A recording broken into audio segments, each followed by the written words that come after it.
আবু লাহাবের স্ত্রী উম্মে জামিল নবীজির পিছনে লেগে গিয়েছে। আমার নবীজি কলিজার টুকরা সাহাবী সিদ্দিকে আকবরকে সঙ্গে নিয়ে কাবা চত্বরে পৌঁছে গেলেন। দেখেন কোরআন কেমনে আপনাকে বাঁচাইয়া দেয়। যুবকেরা শুনে রাখো, ভয় পাইও না চলার পথে কোনো ভয় নাই। তোমার বিরুদ্ধে গোটা দুনিয়া যদি চলে যায়, কোরআন যদি তোমার সাথে থাকে, রব বলেছেন গোটা দুনিয়ার সামনে কোরআন ওয়ালা বান্দাকে হেফাজতের জিম্মাদার আমি আল্লাহ। আমার নবীজি সিদ্দিক আকবরকে নিয়ে কাবা চত্বরে পৌঁছে গেলেন। নবীজি শুয়ে পড়লেন, সিদ্দিক আকবর বসে পড়লেন। আমার নবীজি সিদ্দিক আকবরের রানের উপরে মাথা রেখে শুয়ে আছে। এমন সময় আবু বকর সিদ্দিক আমার নবীর চেহারা মুবারকের দিকে তাকায়। আমার নবীর চেহারা মুবারকের দিকে তাকে সিদ্ধান্তে পৌঁছে গেলেন। আসমানের তারকা কল্পনা করে, আসমানের চন্দ্র কল্পনা করে, আসমানের সূর্য তাকায় আর দেখে আর চিন্তা করে আমার রানের উপরে যে মাথা রেখে শুয়ে আছে আমার নবীর চেহারা আসমানের চন্দ্র সূর্য তারকার চাইতে আর বেশি সুন্দর দেখা যায়। হঠাৎ করে সিদ্দিক আকবর তাকিয়ে দেখে একজন মহিলা সামনের দিকে দেখা যায়, হাতের মধ্যে পাথর নিয়ে আসতেছে, কাঁধের মধ্যে পাথরের বস্তা রয়েছে। সিদ্দিক আকবর বুঝতে পারলেন নবীজিকে মারবার জন্য আসতেছে। আমার নবীজিকে ডাক দিয়ে বলছেন, ইয়া রাসূলুল্লাহি ইয়া হাবিবাল্লাহ, পয়গম্বরে আরবি, একজন মহিলা যদি আপনাকে আঘাত করে তার চাইতে লজ্জার কিছু হতে পারে না, এর চাইতে অপমানের কিছু হতে পারে না। আপনি আমাকে বলেন প্রতিবাদ করব কিনা। আমার নবী জবাব দিলেন, আবু বকর রে, কে আমাকে মারবার জন্য আসবে আমি জানতে চাই না।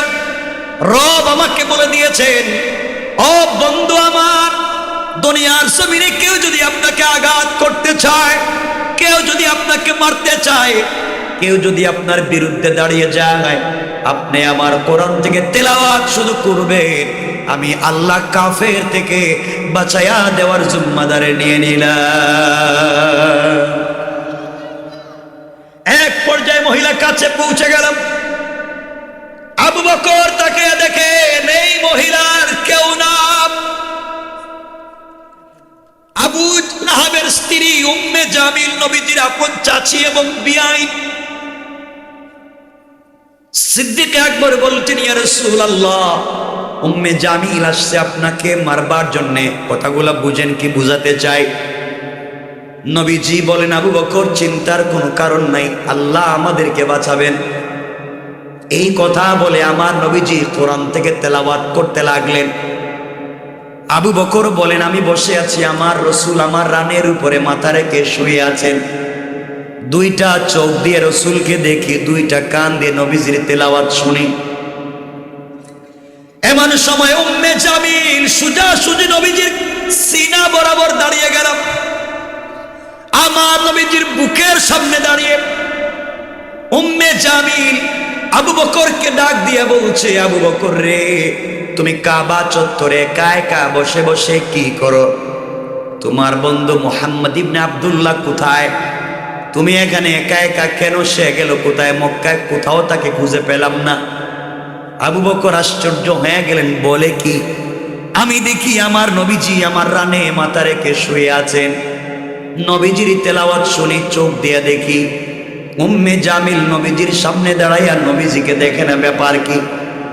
তিনি বললেন, উম্মে জামিল রে, নবীজি আমার সামনে দাঁড়িয়ে মুহাম্মদ ইবনে আব্দুল্লাহকে খুঁজো, তোমার ভাতিজা এবং বিয়াই। তুমি খুঁজে দেখো না কোথায় আছে। উম্মে জামিল পুরা কাবা চত্বর খুঁজে নবীজিকে পেল না। আবার নবীজির সামনে দাঁড়াইয়া আবু বকরকে ডাক দিয়ে বলছে, আবু বকর বলো না, মুহাম্মদ ইবনে আব্দুল্লাহ কোথায়? আমার বিয়াই কোথায়? পাই না কেন? আর ডাক দিয়ে বলছে, আবু বকর, মুহাম্মদকে জানাইয়া দিও, আমি যদি তাকে কোথাও পাই আস্ত রাখবো না, জমিন থেকে উঠাইয়া দিব। এইভাবে হুমকি দিয়ে উম্মে জামিল যখন চলে যায়, আবু বকর আশ্চর্য হয়ে মুচকি হাসে। ব্যাপার কি? আমি দেখি নবীজি তার সামনে শুয়ে আছেন, তার তেলাওয়াত আমি শুনি, কিন্তু উম্মে জামিল নবীজিকে দেখেও না, শুনেও না। ব্যাপার কি? চিৎকার করে গালি দিয়ে উম্মে জামিল যখন চলে গেল,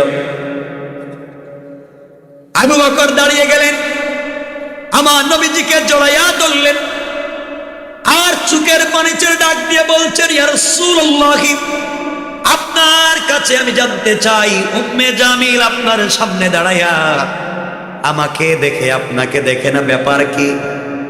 কি কারণে আমাকে দেখলো, আপনাকে দেখলো না?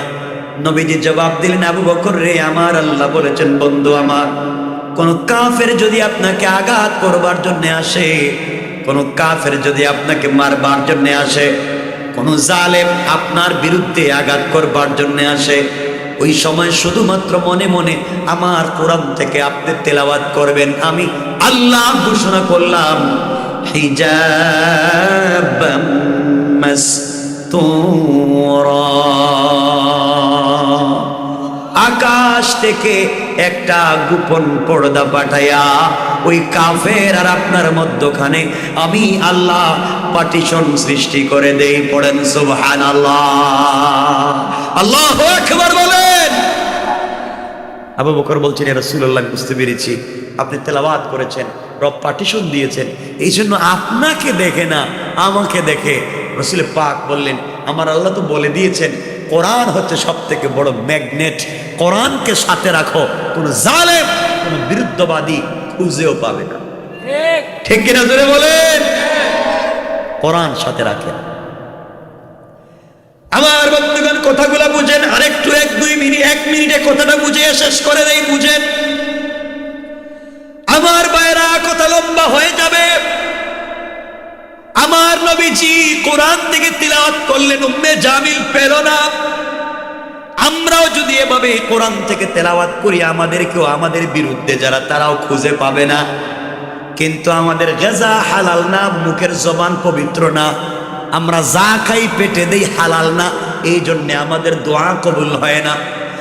কেমনে বুঝাই দেখেন, এক মিনিটে বুঝেন নবীজি কেমনে বেঁচে গেলেন কোটি কোটি কাফেরের হাত থেকে। আমার নবীজি যেই দিন হিজরত করে মক্কা থেকে মদিনায় যাবেন, হিজরতের ঘটনা বলছি না, শুধু কোরআন থাকলে লাভ কি বুঝাইয়া দেই এক মিনিটে। নবীজি শুয়ে আছেন, জিবরিল আমিন আসলেন, নবীজিকে ঘুম থেকে উঠালেন, ডাক দিয়া বলছেন, ইয়া রাসূলুল্লাহ, ইয়া হাবিবাল্লাহ, পয়গম্বরে আরবি, আল্লাহ আপনাকে বলেছেন মদিনা ইয়াসরিবের দিকে হিজরত করতে, আপনি করেন। নবীজি ঘুম থেকে উঠে গেলেন, ওযু করলেন, 2 রাকাত সালাত পড়লেন, ঘর থেকে বের হয়ে যাবেন।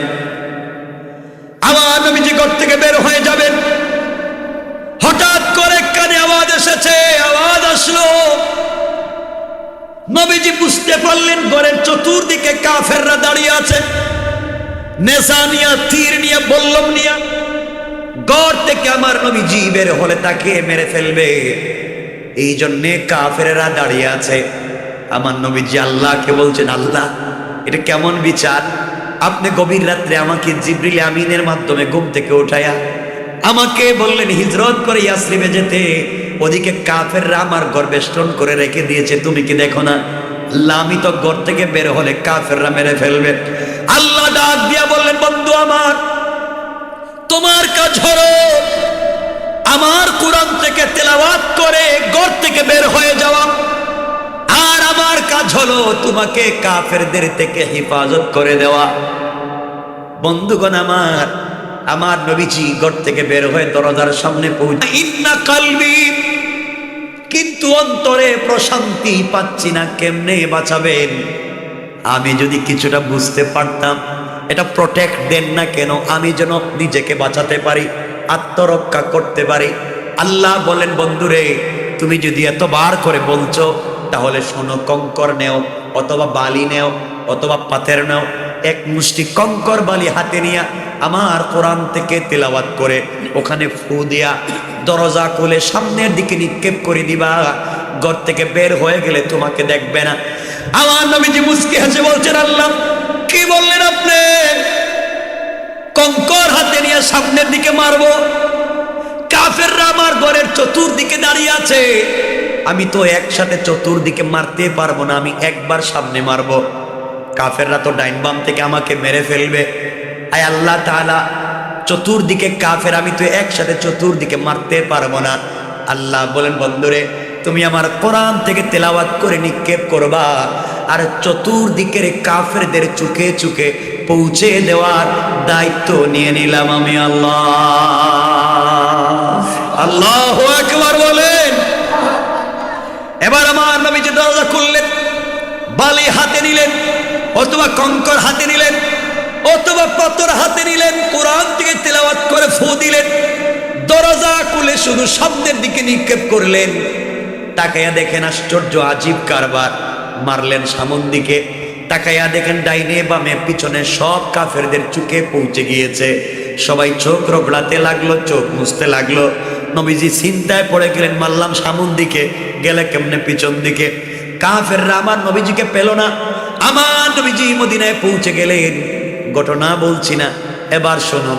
একবার আল্লাহ রাব্বুল ইজ্জত ওয়াল জালাল আমার নবীজিকে ডাক দিয়ে বলছেন, বন্ধুরে ওই দিন কাফেররা তোমাকে মেরে ফেলতে চাইলো, ওই দিন কাফেররা তোমাকে আঘাত করতে চাইলো, জমা হয়ে গিয়েছিল, তুমি শুধু সামনের দিকে নিক্ষেপ করলাম, ডাইনে বামের কাফেররা তোমাকে দেখলো না, তাদের চোখে কেমনে পৌঁছলো তুমি আমাকে বলো।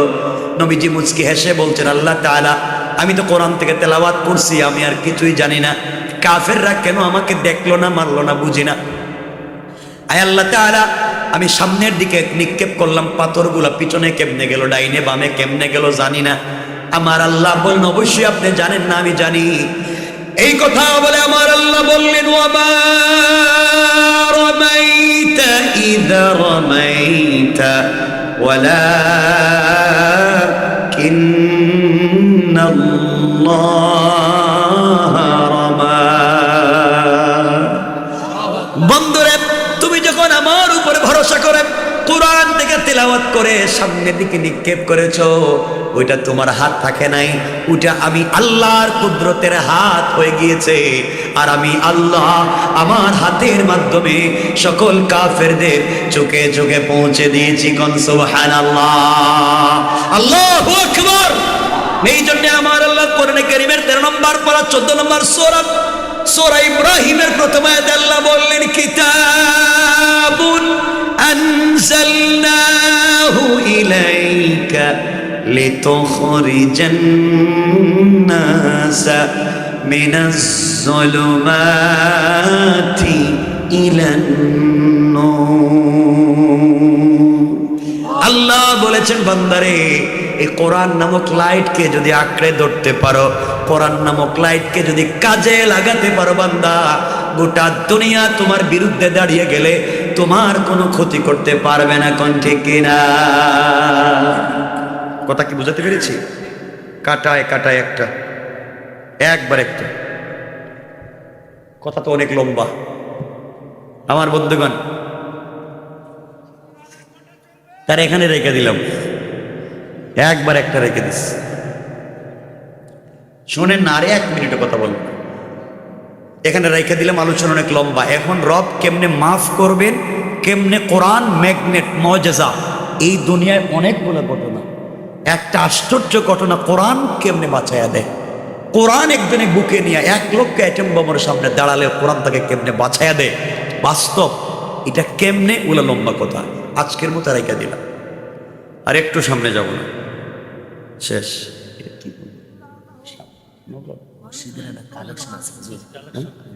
কালেকশন তো করলেন 1.5 ঘন্টা আমার বসে রাখা। জি না, এগুলা এভাবে আগে বলতে হয়। বসেন, কেউ উঠবেন না, এইভাবে বললে হয় না। আমাকে যদি কথা বলাবার জন্য আনেন, কথাই বলাবেন। এই যে আমি যতক্ষণ কথা বলছি, এক্সট্রা কথা বলা পছন্দ করি না। আপনারা তো আমাকে আগে চাকরি কালেকশন তো করাইলেন। কেউ উঠবেন না, বসেন। এখন উঠলে কিন্তু এটা খারাপ লাগবে। কথা তো রাখছি, ওয়াজ করবো না সন্ধ্যের দিকে, একটা হয়ে গেছে, দেরি করবো না। কথা এতটুকুনি বললাম। প্রথমে বলছি, দেখেন, প্রথমে বলছি সামাজিক অবক্ষয়, 2 নম্বরে বলছি বেঁচে থাকবার পথ এবং পদ্ধতি, 3 নম্বরে বলছি জালেমের সামনে দাঁড়িয়ে তোমার অস্তিত্বকে স্বীকার করবার জন্যে কোরআন তিলাওয়াত।